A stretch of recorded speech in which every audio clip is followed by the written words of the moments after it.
안녕하세요. 정보처리 기사 필기 특강을 맡은 이상미입니다. 자, 이번 시간에는 2020년 8월 22일에 시행됐던 기출문제를 함께 풀어보도록 하겠습니다.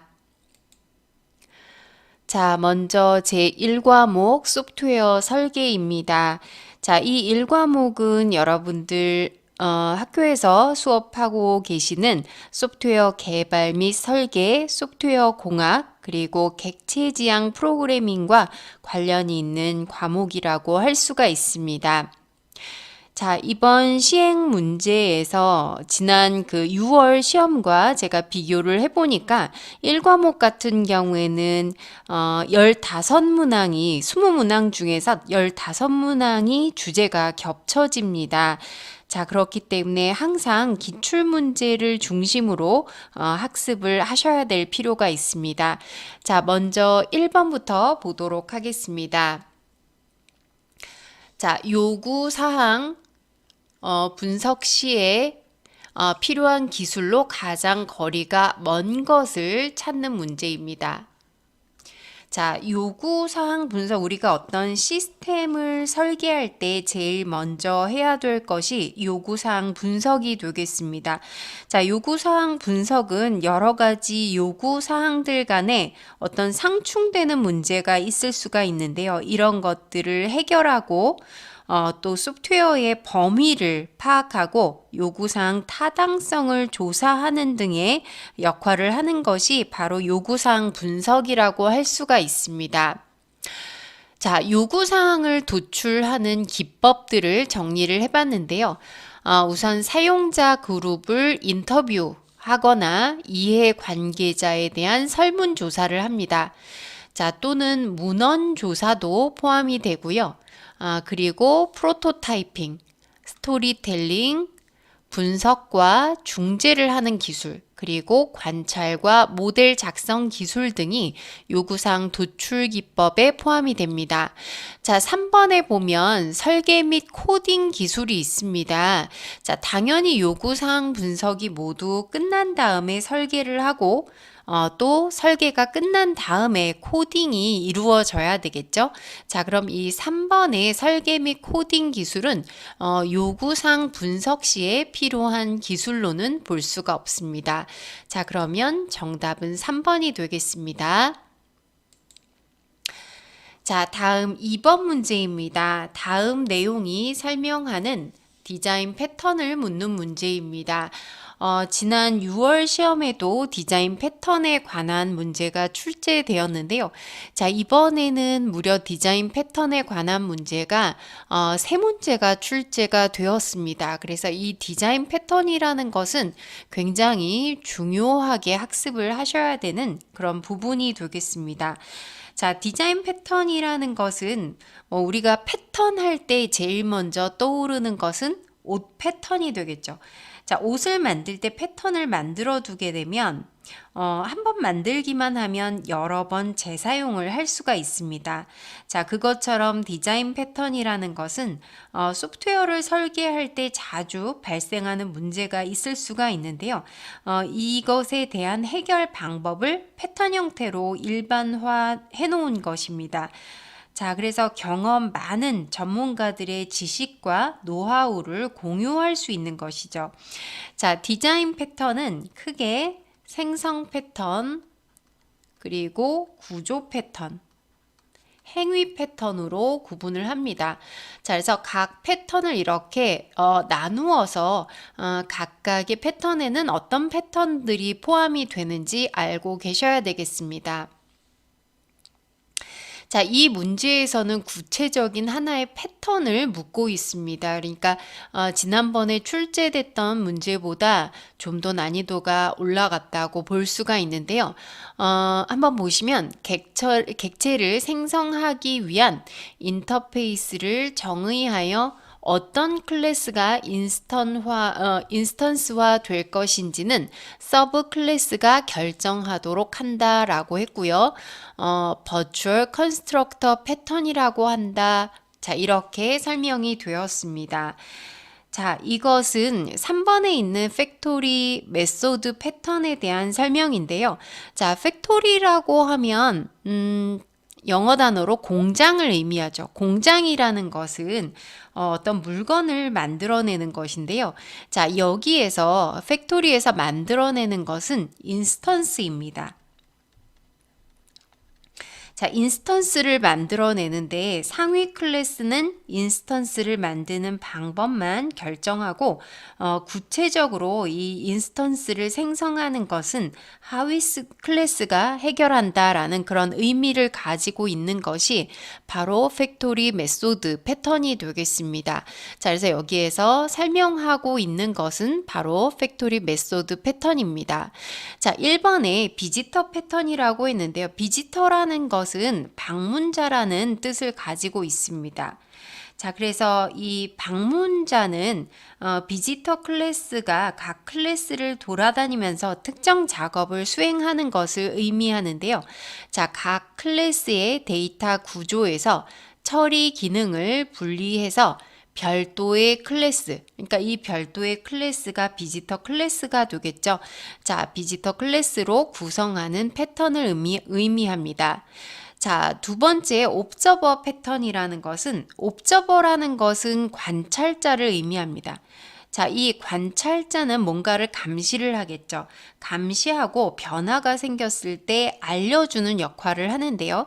자, 읽어보면 그런 뜻을 가지고 있습니다. 한 객체의 상태의 변화를 다른 객체에게 통보해서 연동되도록 한다, 통보한다고 했죠.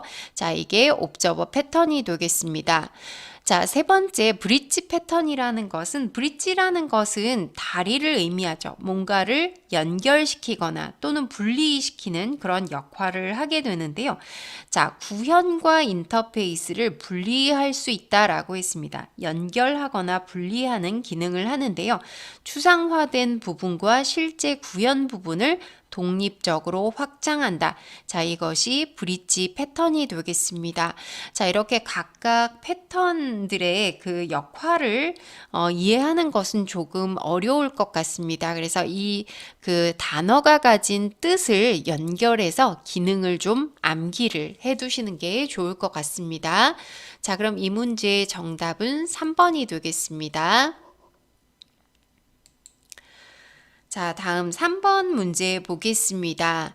자, 이 거의 동일한 문제가 6월 기출문제에서도 출제가 되었었습니다. 자, 럼바우 객체 지향 분석과 거리가 먼 것을 묻는 문제입니다. 자, 이 럼바우의 객체 지향 분석은 모든 소프트웨어 구성 요소를 그래픽 표기법을 이용해서 모델링하는 방식입니다. 자, 그래서 분석 절차는 세 가지 단계를 거치게 되는데요. 우선 객체 모델링, 그 다음에 동적 모델링, 그리고 기능 모델링의 단계를 거치게 됩니다. 이 문제는 이 세 가지 단계만 암기를 하시면 쉽게 푸실 수 있는 그런 문제가 되겠죠. 자, 이 객체 모델링이라는 것은 시스템에서 요구되는 객체를 찾아서 객체 다이어그램이라는 것을 만들게 됩니다. 자, 필요한 객체들을 객체 다이어그램으로 표시하는 단계가 객체 모델링 단계가 되겠고요. 자, 동적 모델링 단계에서 만들어내는 것은 상태 다이어그램입니다. 자, 상태 다이어그램을 이용해서 어떤 객체 간의 흐름이나 상호작용, 동작 순서, 이런 주로 동적인 행위를 나타낸다고 해서 동적 모델링이라고 얘기를 하죠. 자, 그리고 기능 모델링은 아주 잘 알고 계시는 자료 흐름도, DFD죠. 자, 이 자료 흐름도, 즉 다수의 프로세스들 간의 자료 흐름을 표시를 하게 됩니다. 자, 그래서 럼바우 객체 지향 분석 절차 굉장히 중요한데요. 객체 모델링, 동적 모델링, 기능 모델링의 순서로 진행이 된다는 거 기억을 해주시면 되겠습니다. 자, 그러면 정답은 4번 정적 모델링이 되겠습니다. 자, 다음 4번 문제입니다. 4번 문제도 이 에자일 기법에 대해서 다루고 있는데요. 자, 이 에자일 기법에 대한 문제도 또 6월에 출제가 되었었습니다. 그러니까 이 에자일 기법이라는 것도 굉장히 중요하다고 생각을 해주셔야 되겠죠. 에자일 기법에 대한 설명으로 맞지 않는 것을 찾아보도록 하겠습니다. 자, 그럼 우선 에자일 기법을 이해를 해주셔야 되겠는데요. 자, 이 에자일이라는 단어는 날렵하다 또는 민첩하다 이런 뜻을 가지고 있는 형용사입니다. 자, 그러니까 고객의 요구에 아주 민첩하게 반응을 한다라는 그런 뜻이 되겠는데요. 자, 우리가 알고 있는 전통적인 소프트웨어 개발 방식이 있죠. 폭포수 모델이라는 것이 있습니다. 자, 이 폭포수 모델이라는 것은 아주 딱 정해진 계획에 따라서 소프트웨어를 개발하는 것인데요. 자, 이것과는 좀 상대적인 개념을 갖고 있는 것이 바로 에자일 기법이 되겠습니다. 자, 그래서 정해진 계획만을 따르기보다, 그러니까 정해진 계획이 중요한 것은 아니라는 것이죠. 개발 주기나 혹은 소프트웨어 개발 환경에 따라서 유연하게 대처한다. 자, 이게 민첩하다는 뜻을 가지고 있습니다. 자, 그리고 무엇보다도 고객을 굉장히 중시하는데요. 고객과의 협업을 강조하고 있습니다. 자, 그래서 에자일 기법은 빠른 시간 안에 작동하는 소프트웨어를 만드는 것을 강조하고 있고요. 환경이나 고객 변화에 대해서 능동적으로 대처하는 것을 강조하고 있습니다. 자, 그러면 이제 보기를 살펴보겠습니다. 절차와 도구보다 개인과 소통을 중요하게 생각한다. 자, 옳은 설명이 되겠죠. 자, 두 번째, 계획에 중점을 두어서 변경 대응이 난해하다. 자, 이것은 좀 전통적인 방식의 폭포수 모델에 대한 설명이라고 볼 수가 있습니다. 자, 잘못된 설명이 되겠습니다. 자, 소프트웨어가 잘 실행되는데 가치를 둔다. 빠르게 작동하는 소프트웨어를 만드는 것에 가치를 두는 것이죠. 자, 그리고 무엇보다도 고객과의 피드백을 중요하게 생각합니다. 자, 그럼 맞지 않는 것은 2번이 되겠습니다. 자, 다음 5번 문제입니다. 미들웨어 솔루션의 유형에 포함되지 않는 것을 찾는 문제입니다. 자, 그러면 우리가 미들웨어 솔루션이라는 게 무엇인지 알아야 될 것 같은데요. 자, 이 미들웨어 솔루션이라는 것은 우선 이 미들웨어라는 말은 뭔가 중간에 있다는 그런 의미를 가지고 있습니다. 자, 그래서 미들웨어의 역할은 뭔가를 연결하거나 또는 중개 역할을 하는 그런 것을 미들웨어라고 얘기를 하는데요. 자, 여기 보시는 것처럼 클라이언트와 서버 간의 통신을 담당하는 시스템 소프트웨어, 자, 또는 컴퓨터와 컴퓨터의 연결을 담당하는 소프트웨어다라고 정리를 했습니다. 그러니까 즉 양쪽을 연결해서 매개 역할을 한다 그런 뜻이 되겠는데요. 자, 예를 들면 클라이언트가 직접적으로 DBMS에 연결을 하도록 하지 않고 클라이언트가 일단 이 사이에 미들웨어를 두는 것이죠. 그래서 클라이언트가 미들웨어에게 요청을 하면 미들웨어가 DBMS와 통신을 하게 하는, 즉 클라이언트의 역할을 좀 가볍게 만들어주는 그런 역할을 한다고 볼 수가 있습니다. 자, 그래서 여기에 나와 있는 것 중에서 2번에 웹서버를 제외하고 나머지는 모두 미들웨어 솔루션에 포함된다고 볼 수가 있는데요. 우선 그 WAS라는 것은 웹 어플리케이션 서버입니다. 자, 지금 2번에 보시면 웹서버가 나와 있는데요. 웹서버와는 좀 다른 역할을 한다고 생각하시면 됩니다. 자, 이 WAS의 경우에는 일종의 미들웨어입니다. 자, 웹 클라이언트의 요청 중에서 웹 어플리케이션이 동작하도록 지원하는 목적을 갖고 있습니다. 그러니까 동적 로직을 처리한다는 것인데요. 원래는 이제 웹서버가 하는 역할을 WAS가 좀 분리를 했다고 생각하시면 되고, 규모가 커지게 되면 웹서버의 역할과 WAS의 역할을 분리하게 됩니다. 자, 여기에서 WAS는 미들웨어로 작동이 됩니다.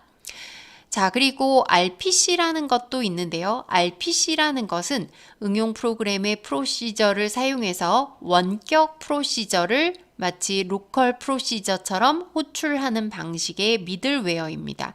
자, 그리고 ORB라는 것은 객체 지향 미들웨어가 되겠는데요. 코바 표준 스펙을 구현한 미들웨어가 되겠습니다. 자, 이 외에도 그러니까 지금 WAS, RPC, ORB 모두 미들웨어 솔루션이 되겠고요. 이것 이외에도 MAM이라는 것도 있고, 그 다음에 TP 모니터라는 것도 있습니다. 뭐 상세한 기능까지는 모르더라도 일단 미들웨어 솔루션에 포함되는 게 어떤 것들이 있는지 종류 정도는 기억을 해야 될 것 같습니다. 자, 그러면 정답은 2번이 되겠습니다. 자, 다음 6번 문제 보겠습니다. 자, UML에서 시퀀스 다이어그램의 구성 항목에 해당하지 않는 것을 묻는 문제입니다. 자, 역시 이 UML에 대한 내용도 6월에 문제가 출제가 되었습니다. 그래서 UML에 관한 내용도 우리가 잘 알아둘 필요가 있겠는데요. 자, 우선 UML의 여러 가지 다이어그램들로 구성이 되는데요. 그 중에서 시퀀스 다이어그램에 대해서 묻고 있습니다. 자, 그런데 이 시퀀스 다이어그램은 그림을 보시면 많이 보셨던 그런 형태가 되겠습니다. 주로 뭐 통신을 할 때나 이런 것들을 뭐 클라이언트와 서버 사이 어떤 동작이나 이런 것들을 설명할 때 바로 이런 그림을 그리게 되는데요. 자, 이 시퀀스 다이어그램이라는 것은 각 클래스 간의 관계를 시간의 흐름에 따라서 행위를 표현한 것을 바로 시퀀스 다이어그램이라고 얘기를 합니다. 자, 그럼 이 문제에서는 시퀀스 다이어그램의 이 구성 항목에 해당되지 않는 것을 찾는 문제인데요. 자, 지금 이 그림에 보시면 지금 컴퓨터와 서버는 사각형으로 표시가 되고 있는데요. 자, 이 사각형으로 표시가 되고 있는 부분이 바로 오브젝트, 객체가 되겠습니다. 객체가 있어야 되겠죠? 자, 이 객체 사이에 통신을 주고받는 거니까 객체가 있어야 되고, 그 다음 객체 아래에 보시면 이렇게 파선 같은 게 그려져 있는데요. 자, 요것을 생명선, 라이프라인이라고 얘기를 합니다. 자, 그러니까 객체로부터 이렇게 뻗어나가는 선이 되겠고요. 자, 그 다음에 이 생명선 사이에서 이제 주고받는 메시지들이 있습니다. 이렇게 화살표로 표시된 것이 바로 메시지가 되겠습니다. 자, 메시지라는 것은 당연히 객체 간의 어떤 상호작용을 표시를 하고 있는 것이죠. 자, 그 다음에 이 메시지 끝에 보시면 작은 사각형이 달려 있는데요. 자, 요것은 실행을 의미하게 됩니다. 즉, 객체의 어떤 오퍼레이션들이 실행되고 있다는 것을 의미하게 되고요. 시퀀스 다이어그램은 시간 흐름을 나타낸다고 했죠. 그러니까 위쪽에서 아래쪽으로 내려가게 되면 어떤 시간이라는 차원을 설명을 하고 있는 것입니다.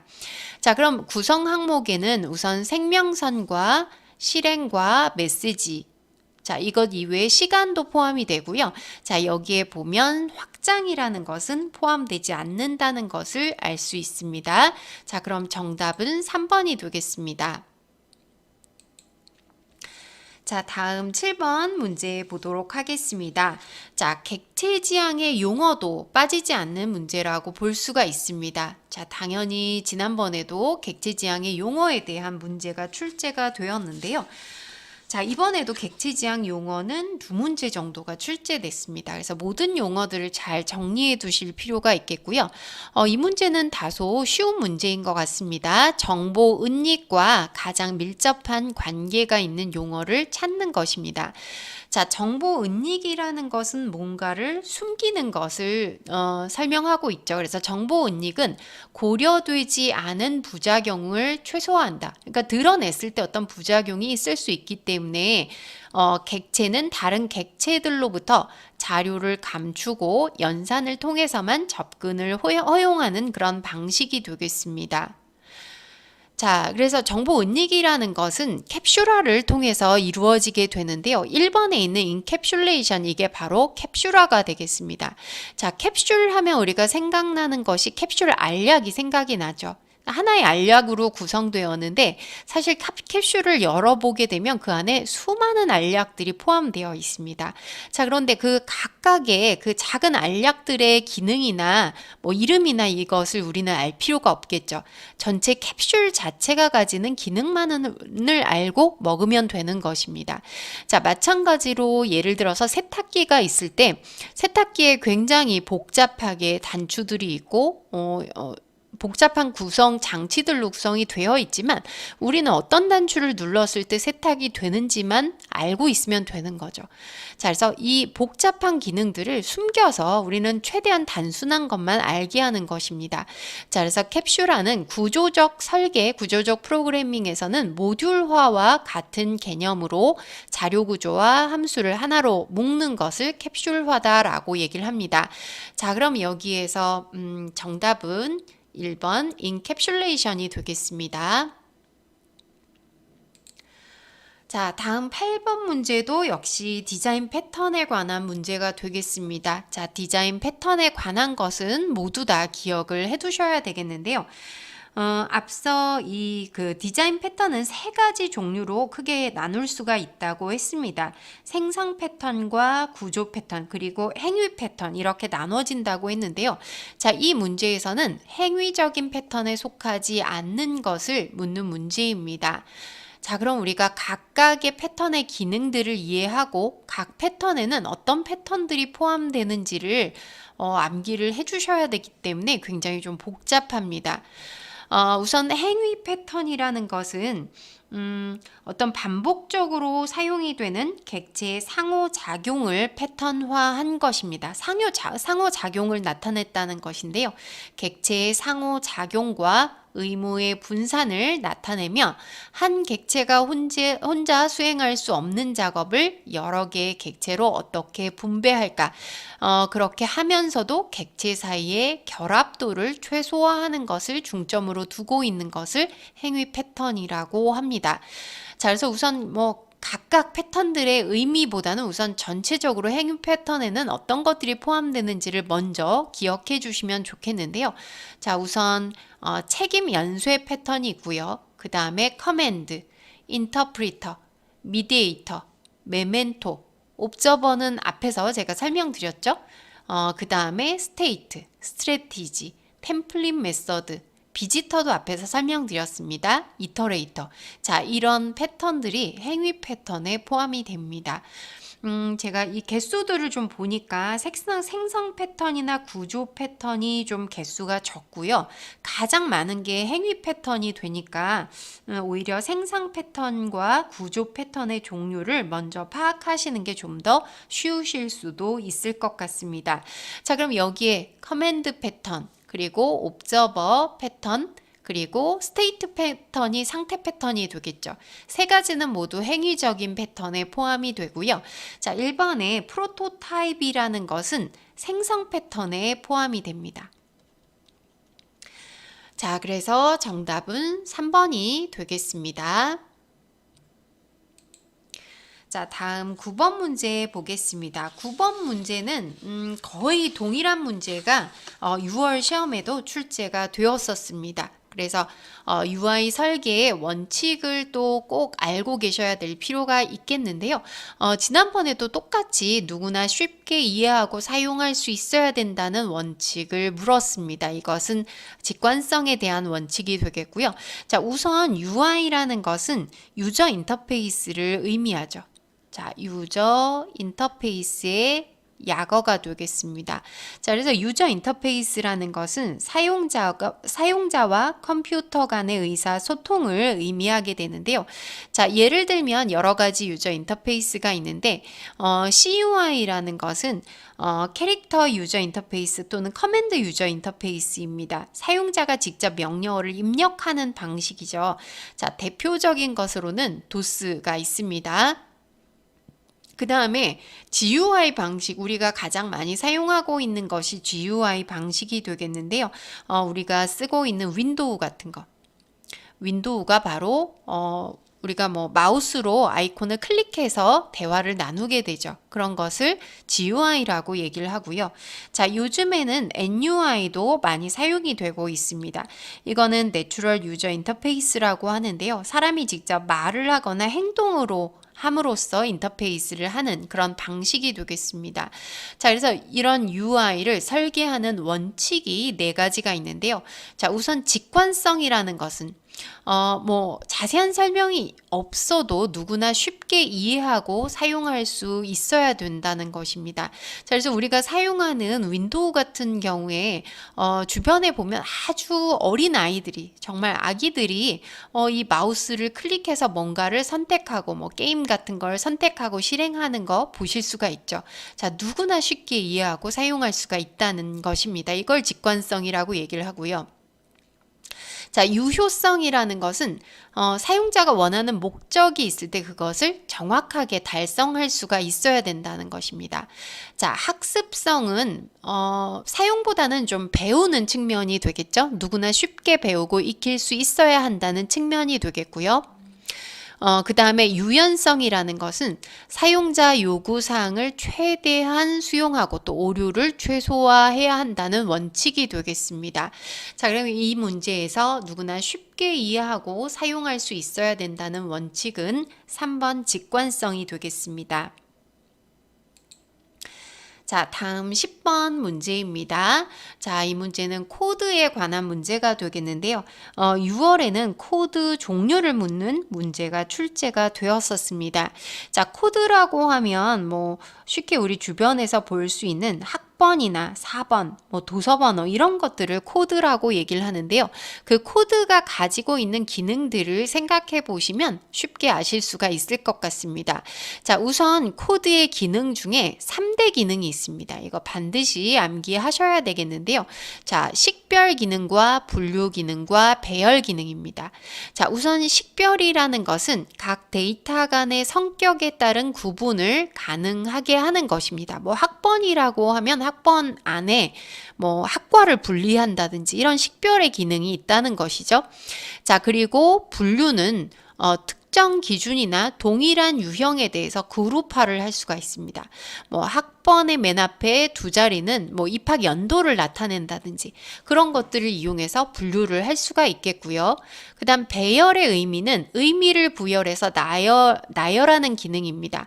자, 학번 안에도 번호가 들어있죠. 그래서 뭐 1번부터 이렇게 순서대로 뭐 이름의 순서라든지 나이의 순서라든지 이런 식으로 배열을 할 수 있는 기능이 있습니다. 자, 이것들 이외에도 코드는 표준화, 간소화, 연상, 암호화, 오류 검출의 그런 기능이 있습니다. 자, 그럼 여기에 기본 기능으로 거리가 먼 것. 자, 표준화, 그 다음 분류, 식별 모두 포함이 되었었는데요. 자, 코드를 사용해서 더 복잡해진다면 사용할 필요가 없겠죠. 자, 코드는 간소화의 기능을 가집니다. 자, 그래서 1번에 있는 복잡성과는 거리가 멀다고 볼 수가 있습니다. 자, 다음 11번 문제입니다. 자, 조금 어려운 문제가 될 수도 있겠는데요. 다음 괄호 안에 들어갈 내용으로 옳은 것을 묻는 문제입니다. 자, 이 문제는 클래스 설계 또는 컴포넌트 설계에 대한 원칙을 묻고 있는 문제입니다. 그래서 암기를 좀 하셔야 될 그런 내용이 되겠고요. 여기에 컴포넌트를 설계를 할 때 괄호에 의한 설계를 따른다라고 있는데요. 자, 우선 괄호에 들어가는 것은 협약이 되겠습니다. 자, 이 협약이라는 것은 뭐냐면 클래스를 설계할 때 클래스에 대한 가정을 하나하나 명세화를 해서 이것을 서로 공유할 수 있도록 하는 것을 협약이라고 얘기를 합니다. 자, 협약의 그 명세서에는 세 가지가 포함이 되어야 한다고 되어 있는데요. 자, 우선 첫 번째는 선행의 조건입니다. 선행 조건이라는 것은 오퍼레이션이 호출되기 전에 참이 되어야 할, 이것을 만족해야 될 조건이 되겠습니다. 자, 호출되기 전에 만족되어야 할 조건이고, 두 번째 결과 조건이라는 것은 오퍼레이션이 수행된 후에 만족해야 되는 조건입니다. 자, 그리고 불변 조건이라는 것은 클래스에서 뭔가 실행을 하고 있는 동안에 계속 만족하고 있어야 되는 조건을 불변 조건이라고 얘기를 하는 것이죠. 자, 그래서 이번에는 협약을 물었지만 다음 문제에서는 이런 선행 조건, 결과 조건, 불변 조건에 대한 것을 물어볼 수도 있을 것 같습니다. 자, 그럼 괄호 안에 들어갈 것은 1번 협약이 되겠습니다. 자, 12번 문제 보겠습니다. 자, 역시 앞에서도 UML에 대한 문제가 나왔는데요. UML에 대한 문제가 또 나왔습니다. 굉장히 중요하죠. 자, 어쨌든 지금 가장 중요한 게 객체지향 방법론이 되겠는데요. 객체지향 방법론에서 공통적으로 사용되고 있는 방식이 UML 방식이기 때문에 잘 알아두실 필요가 있겠습니다. 자, UML은 아주 많은 다이어그램으로 구성이 되죠. 자, 여기에서 활용되는 다이어그램들 중에 시스템의 어떤 동작을 표현하는 행위 다이어그램에 해당되지 않는 것을 묻는 것입니다. 자, 어떤 그 동적인 것을, 객체들 간의 동적인 작동을 보여주는 것을 행위 다이어그램이라고 합니다. 행위라는 말에서도 느낌을 알 수가 있죠. 동적이다라는 그런 뜻을 가지고 있고요. 시스템 내 객체들의 동적인 행위를 보여주며 시간의 변화에 따른 시스템의 연속된 변경을 설명합니다.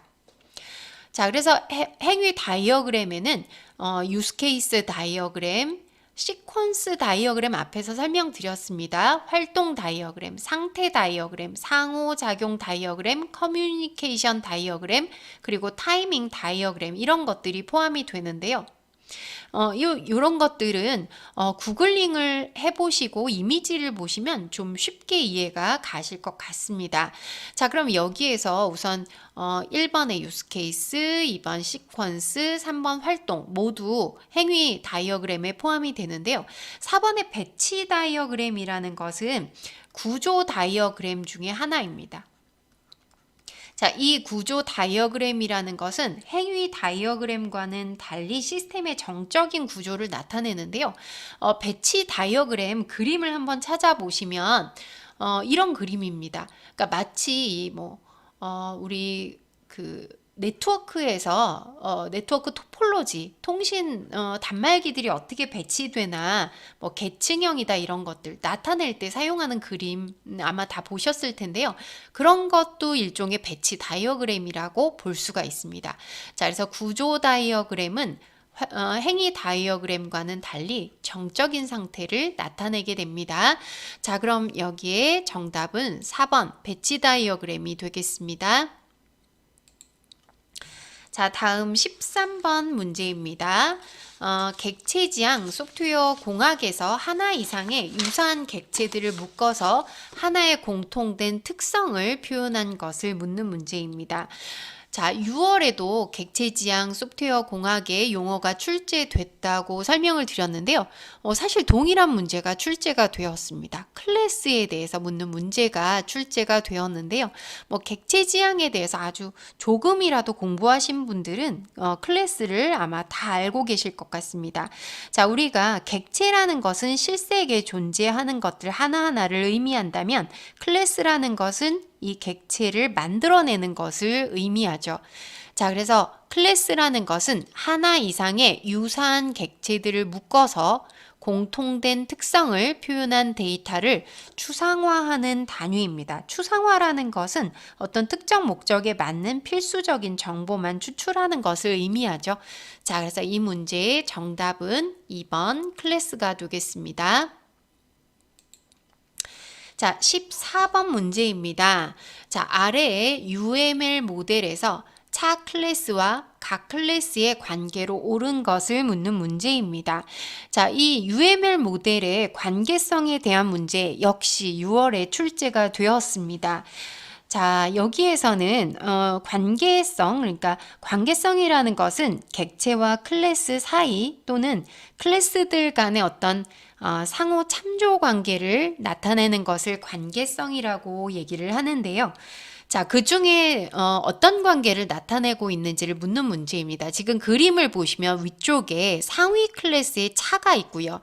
하위 클래스의 버스, 트럭, 택시 이런 것들이 포함이 되어 있습니다.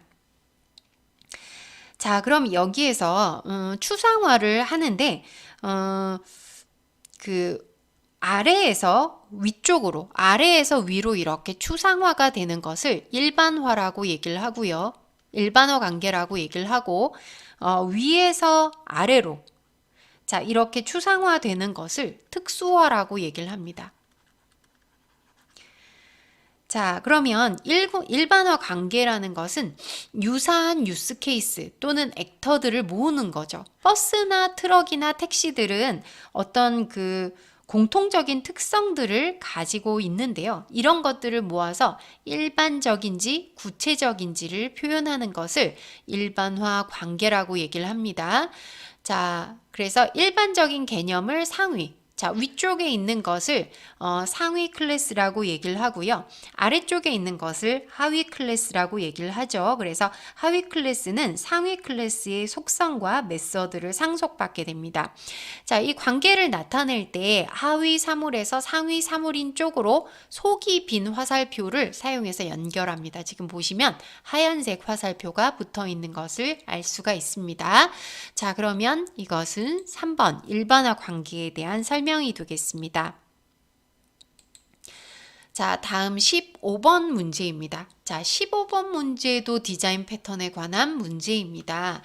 자, 굉장히 중요하다고 볼 수가 있습니다. 객체 지향 소프트웨어 설계 시에 디자인 패턴을 구성하는 요소로서 가장 거리가 먼 것을 묻고 있습니다. 자, 디자인 패턴에 대해서는 앞에 정리해 드렸습니다. 소프트웨어를 설계할 때 자주 발생하는 문제에 대한 해결 방법을 패턴 형태로 일반화해 놓은 것입니다. 자, 그러면 이 디자인 패턴의 구성 요소들이 있는데요.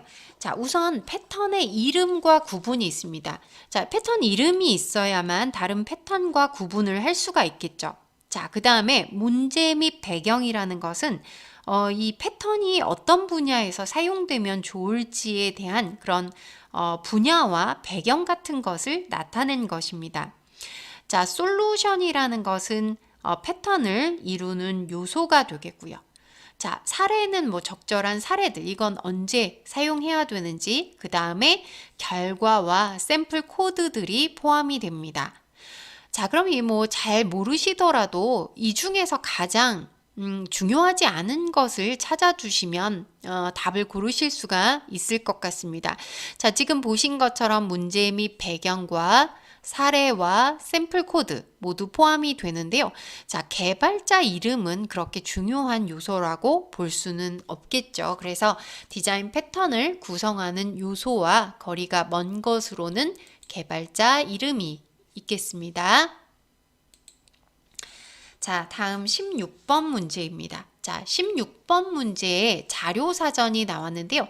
자, 역시 6월 기출문제에서도 자료사전에 대한 거의 비슷한 유형의 문제가 출제가 되었습니다. 자, 우리가 구조적 분석을 하는 데는 주로 이 세 가지 방법을 쓴다는 것 꼭 기억을 하셔야 되겠는데요. 자, 우선 앞에서도 말씀드렸던 자료 흐름도가 있습니다. 자료 흐름도 굉장히 중요하죠. DFD가 있습니다. 자, 그 다음 두 번째 자료 사전. 여기에 있는 자료 사전이죠. 데이터 딕셔너리입니다. DD라고 부르는 것과 그 다음 소단위 명세서가 있습니다. 자, 이런 세 가지 방법이 있다는 거 기억하시고요. 이 문제는 자료 사전에 대해서 묻는 문제입니다. 자, 데이터 딕셔너리 말 그대로 자료에 대해서 어떤 사전이라는 것은 정의를 해놓은 것이죠. 그래서 자료 흐름도 자, 위에 DFD에서 기술된 모든 자료에 대한 사항들을 정의하는 것입니다. 자, 여기에 나와 있는 이 기호들을 반드시 암기하셔야 되겠는데요. 자, 이 중괄호는 자료의 반복, 등호는 자료의 정의, 그 다음에 소괄호는 자료의 생략, 그 다음 대괄호, 자료의 선택. 자, 대괄호는 정확하게 이 안에 이렇게 발을 사용합니다. 자, 그 다음 플러스는 자료의 구성, 그 다음 점점은 자료의 설명이 되겠습니다. 자, 그러면 예를 들어보면 자, 이렇게 정리할 수가 있겠는데요. 자, 소속이라는 것은 자, 정의를 내리는 거죠. 자료를 정의하는데 괄호 주, 야 이렇게 표시를 하게 되면 대괄호라는 것은 자료의 선택입니다. 그러니까 주 또는 야를 의미하는 것이죠. 주간이나 야간을 선택한다. 자, 그 다음에 플러스 자료 구성되는 것이죠. 학과와 학년으로 구성된다. 자, 이렇게 정의를 할 수가 있습니다. 자, 그럼 이 문제에서 보시면 자, 등호는 자료의 정의라고 했고요. 자, 괄호는 자료의 생략입니다. 우리가 보통 생략할 때 괄호를 많이 사용하죠. 자, 중괄호가 바로 반복이 되겠습니다. 그 다음에 대괄호는 자료의 선택이 되겠습니다. 자, 그래서 몇 번 보시고 암기를 해주시면 되겠고요. 자, 그럼 이 문제의 정답은 3번이 되겠습니다. 자, 17번 문제입니다. 객체지향의 설계 원칙 중에서 서브 타입, 서브 타입이라는 것은 상속받은 하위 클래스입니다. 은 어디에서나 자신의 기반 타입, 상위 클래스로 교체할 수 있어야 함을 의미하는 원칙입니다. 자, 이 부분도 좀 암기가 필요한 부분이라 제가 정리를 했습니다. 자, 여기에 나온 것은 객체지향을 설계하는 원칙입니다. 자, 그래서 5가지의 원칙이 있다고 하는데 머리 글자를 따서 솔리드 원칙이라고 합니다. 자, 우선 솔리드 원칙이라는 거 암기를 해주시면 되겠고요. 자, 그게 우선 첫 번째 있는 SRP. 자, 요게 S에 해당되고요. 자, 두 번째 있는 게 OCP입니다. 자, O에 해당되고. 그 다음에 리스코프 서브스티튜션 프린시플입니다. 그래서 LSP. 자, LSP의 L. 자, 그 다음에 인터페이스 분리 원칙은 ISP입니다. 자, I. 그 다음에 의존 역전 원칙 DIP입니다. 자, D 해서 순서대로 솔리드라고 하는데요. 자, 요것을 우선 암기를 해주셔야 되겠습니다. 자, 우선 단일 책임 원칙이라는 것은 SRP라고 얘기를 하는데요. 모든 클래스는 각각 하나의 책임을 가져야 한다. 하나의 책임만 가져야 된다. 예를 들어서 사칙연산을 하는 클래스를 만들었다면 그것은 사칙연산만 책임지면 된다는 그런 원칙이 되겠습니다. 자, 개방 폐쇄 원칙 OCP라고 하는데요. 기존의 코드를 변경하지 않으면서 기능을 추가할 수 있도록 설계가 되어야 한다는 것입니다.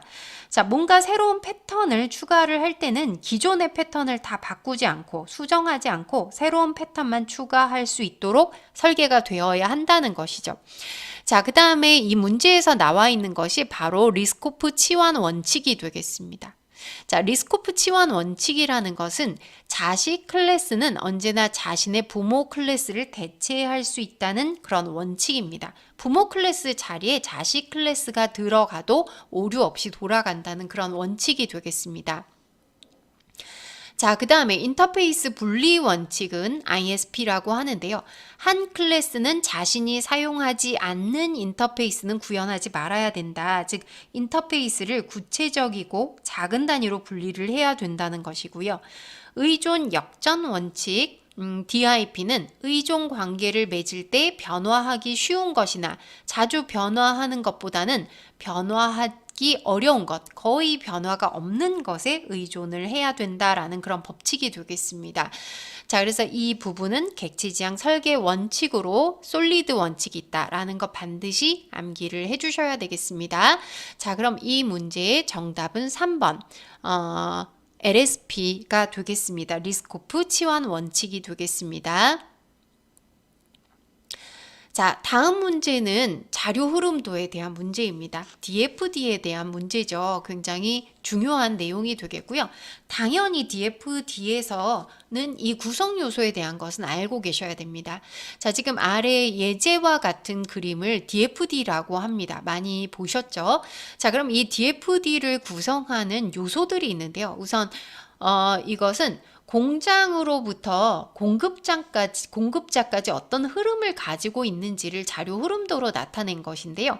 자, 양쪽 끝에 입력과 출력에 해당되는 이 사각형이죠. 자, 이것을 단말, 즉 터미네이터라고 얘기를 합니다. 자, 그래서 터미네이터는 사각으로 표시를 하게 되겠고요. 자, 그 다음 이 동그라미로 나타낸 것은 처리 과정이 되겠는데요. 자, 동그라미로 나타낸 부분이 바로 프로세스가 되겠습니다. 자, 그 다음에 이 단말에서 프로세스로 또는 프로세스에서 프로세스로의 어떤 흐름을 나타내기 위해서 화살표를 나타내고 있죠. 자, 요게 바로 자료 흐름, 데이터 플로우가 되겠습니다. 자료 흐름이 되겠고요. 이제 구성 요소가 하나 있는데 위쪽에 또는 아래쪽에 보시면 이렇게 두 줄 선이 그려져 있는 게 보여집니다. 자, 요것은 자료를 저장하는 저장소가 되겠습니다. 즉 데이터 스토어가 되겠습니다. 자, 그럼 구성 요소 나타낸 것 프로세스, 데이터 플로우, 그 다음에 데이터 스토어와 터미네이터. 자, 이렇게 구성이 됩니다. 자, DFD의 구성 요소는 정말 기본적인 내용이기 때문에 반드시 기억을 해주셔야 되겠습니다. 자, 다음 19번 문제입니다. 자, 케이스 도구에 대한 설명으로 거리가 먼 것을 묻는 문제입니다. 자, 이 케이스에 대한 것도 역시 6월에 출제가 되었습니다. 자, 케이스 꼭 기억하셔야 되겠고요. 자, 이 케이스라는 도구는 1980년대에 소개가 되었습니다. 자, 그래서 굉장히 오래전부터 사용이 되었던 거기 때문에 지금 현재 사용하는 객체 지향 시스템 뿐만 아니라 구조적인 시스템을 만드는데도 적용이 되는 그런 도구가 되겠습니다. 자, 케이스 도구는 소프트웨어를 개발하는 어떤 특정 과정에서 사용되는 것이 아니라 소프트웨어 개발의 거의 전 과정에서 사용될 수 있습니다. 요구 분석, 설계, 구현, 검사, 디버깅. 자, 이게 바로 소프트웨어 개발 전 과정이 되겠죠. 자, 이 과정의 전체 또는 일부를 컴퓨터와 전용 소프트웨어 도구를 사용해서 자동화할 수 있는 것을 의미합니다. 자, 그래서 이 케이스 도구를 사용함으로써 개발 기간이나 비용을 단축하고 또 소프트웨어 품질을 향상시킬 수 있고 유지 보수나 그다음 재사용성을 높일 수 있는 그런 기능을 갖고 있습니다. 자, 케이스 도구는 소프트웨어 개발 도구와 방법론이 결합된 것이라고 할 수가 있습니다.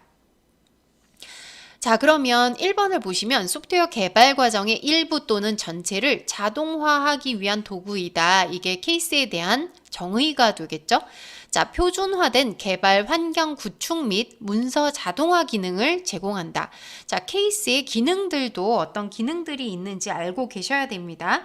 그래픽 기능도 있고 화면이나 리포트를 생성하는 기능, 데이터 사전 기능, 분석과 검사 도구 기능, 코드 생성 기능, 문서 생성 기능. 자, 이런 것들이 있습니다. 옳은 설명이 되겠죠.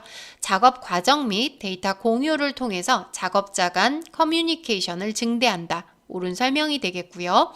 2000년대 이후에 소개되었으며 객체 지향 시스템에 한해서 사용된다.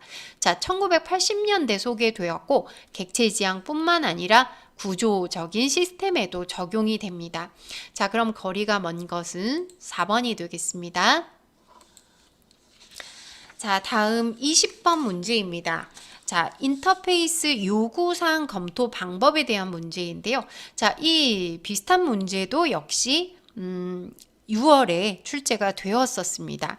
자, 그러니까 반드시 기억하셔야 될 그런 내용이 되겠는데요. 자, 인터페이스 요구사항 검토라는 것은 어떤 요구사항 명세서의 결함이 있을 수 있죠. 이 결함이 있는 요구를 담당자들이 수작업으로 분석하는 것을 의미합니다. 자, 그래서 크게 세 가지 방법이 있는데요. 동료가 검토하는 동료 검토 방식, 그 다음에 워크스루 방식. 자, 그리고 인스펙션 방식. 자, 이렇게 세 가지가 있고 각각의 차이점을 아셔야 됩니다. 자, 이 세 가지는 아래로 내려갈수록 좀 더 공식적인 방법이라는 거, 그러니까 순서도 기억을 하셔야 되겠고요. 자, 1번에 보시면 작성자 이외에 전문 검토 그룹이 요구사항 명세서를 상세히 조사해서 결함, 표준 유입의 문제점을 파악한다고 했습니다. 자, 그럼 이게 가장 공식적인 방법이 되겠죠. 이것은 인스펙션 방식이 되겠습니다. 잘못된 설명이 되겠죠? 자, 이번에 요구사항 명세서 작성자가 요구사항 명세서를 설명하고 이해 관계자들이 설명을 들으면서 결함을 발견한다고 했는데요. 요구사항 명세서 작성자가 직접 설명을 합니다. 가장 손쉬운 방법이 되겠고요. 비공식적으로 한두 명을 모아놓고 설명하는 방식입니다. 자, 이게 바로 동료 검토 방식이 맞습니다. 자, 3번에 자동화된 요구사항 관리 도구를 이용해서 요구사항 추적성과 일관성을 검토한다. 방금 앞에 문제에서 설명드렸던 케이스 도구에 대한 설명이 되겠고요. 잘못된 설명입니다. 케이스 도구는 검토 자료를 회의 전에 배포해서 사전 검토한 후 짧은 시간 동안 검토 회의를 진행하면서 결함을 발견한다. 자, 이것은 두 번째 있는 워크스루 방식이 되겠습니다. 자, 그러니까 동료 검토보다는 한 단계 위가 되겠는데요. 개발자가 어떤 소수의 동료 개발자 앞에서 프레젠테이션을 하고 회의를 하는 그런 방식이 되겠습니다. 워크스루 방식에 대한 내용이니까 역시 잘못된 설명이 되겠죠. 자, 그러면 이 문제의 정답은 2번이 되겠습니다. 자, 그럼 여기까지 1과목 기출문제 풀이를 마치도록 하겠습니다.